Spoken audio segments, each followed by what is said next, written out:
Welcome to Sweet Life Beat Life. We hope this video helps.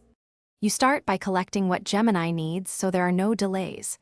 Get a clear photo of your student ID and open your school email account. This proves affiliation. Next, download a recent enrollment document, transcript, tuition statement, or registration screenshot will do. Once done, confirm names and dates match across documents. Mismatches cause rejection. Also, prepare your payment method if required. Many student offers still need a card on file, even for discounted plans. You now sign into the Google account you will use for Gemini. Consistency matters because verification ties to that account.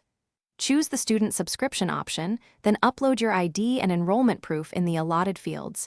Use JPEG or PDF as requested. Make sure file names are simple and images are readable.